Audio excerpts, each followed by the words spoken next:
Sometimes it's more efficient to use more complex functions. Here are some examples of some complex functions that are seen quite often. The first one is a NAND gate. A NAND gate is simply a NOT AND gate. And a NOR gate is simply an inverted OR gate. So it looks similar to something like this. This is a NOT gate, an inverter, and this is an AND gate with X, Y. So the output of this AND gate goes into this inverter, and the output will be NAND. And the same thing with NOR. You have X, Y coming into this OR gate, goes into an inverter, and you get a NOR. NAND and NOR are both logically sufficient, which means they're able to implement all logic with only one type of logic gate. So generally, you draw this NAND gate without the inverter, with just something that with a bubble at the end of the gate, which signifies that it's a NAND gate, and the NOR gate looks very similar to that. Here's an example of a NAND gate and its truth table. How do we determine the output corresponding to the inputs? Well, let's define what an AND gate's truth table is.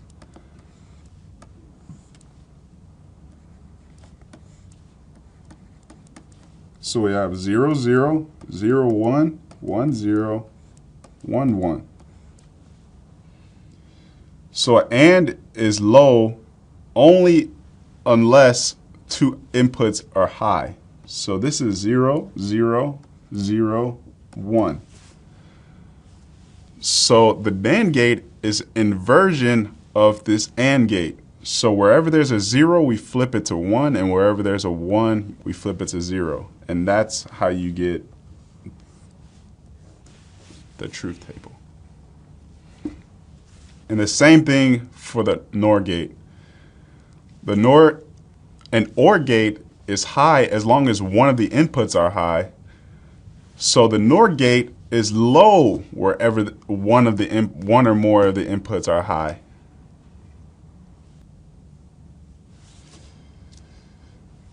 In real-life applications, NAND gates are actually used more often than NOR gates. And in the same way, we use NAND gates other than an AND gate and a NOT gate because it necessitates using 4 transistors instead of just 2. Now we're going to talk about how these logic gates are designed with actual transistors. Let's start with the NOT gate. The NOT gate is essentially designed using a CMOS transistor or a PMOS and NMOS cascode.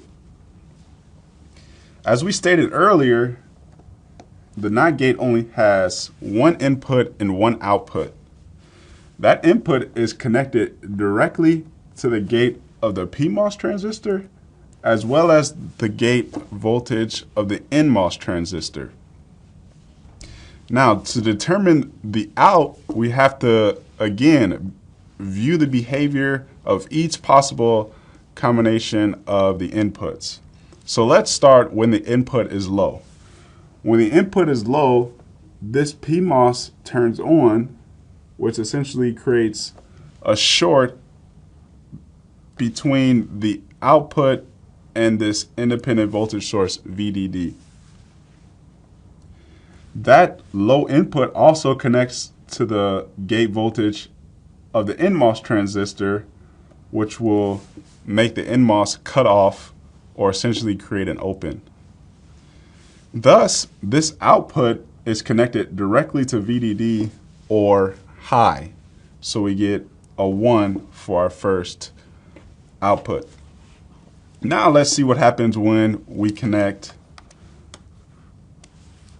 a high voltage at the input.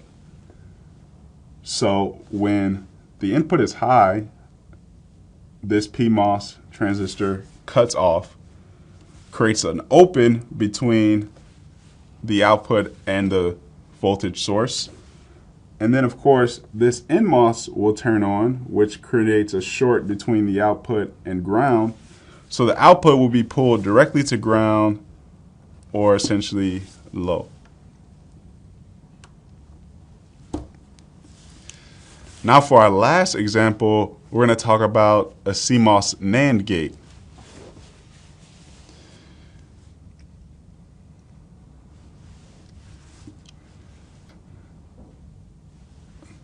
Now, in order to get this topology, we have to derive the truth table and to see how exactly that this correlates to an AND gate, or a NAND gate, I'm sorry. So the NAND gate has two inputs, A and B, and one output. So now we're going to list all the possible combination of the inputs, which is 0, 0, 0, 1, 1, 0, and 1, 1. So now let's look at what happens at the output for each of these potential input combinations.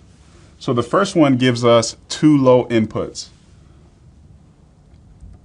So this is low, that's low, and that's low. As you can see, this A and this A are the same, and this B and this B are the same. So what happens in this scenario? We talked about the PMOS transistor. One thing to note is that the PMOS transistors are always at the upper branch of any CMOS technology. So this branch above the output node is actually called a pull-up network, and it's made up of two PMOS transistors in this case. And this branch at the bottom is called a pull-down network, and it consists of NMOS transistors. So what does this mean exactly? When the top network is on, it essentially pulls the output up to the VDD source or pulls it up too high. When the bottom branch is on, it pulls it down to low. So now all we have to figure out is which network is on and which network is off. We can see that this bottom network of NMOS transistors are both in series. So if we drew this using switches, it would look something like this. So we can tell that both of these switches have to be closed for the output to ever be connected down to VSS or pulled down low. But if we look at the top branch, these two PMOS transistors are in parallel, which can be drawn similar to something like this.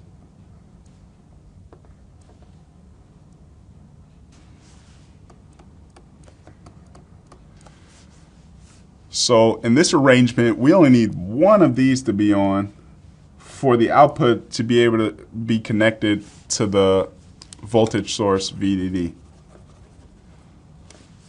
All right, now let's fill out the rest of the truth table. When A and B are both low, we know that both of these PMOS transistors are on. So both of them will create a short to VDD, and both of these NMOS transistors will be off.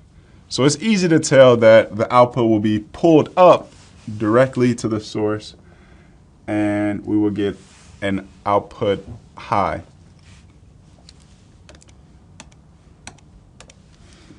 Now let's look at the next combination.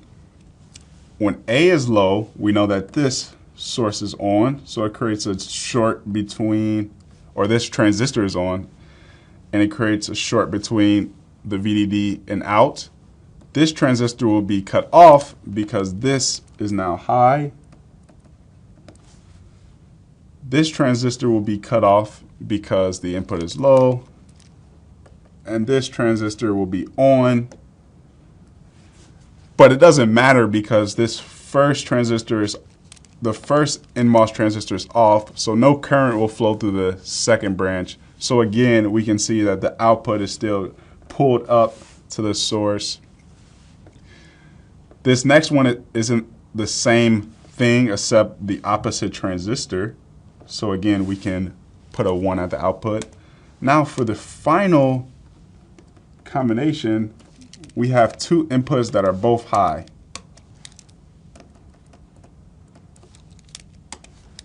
Which means both of these both of these PMOS transistors will be cut off, and both of the NMOS transistors will be on, so it creates a short between the output and the negative voltage source VSS.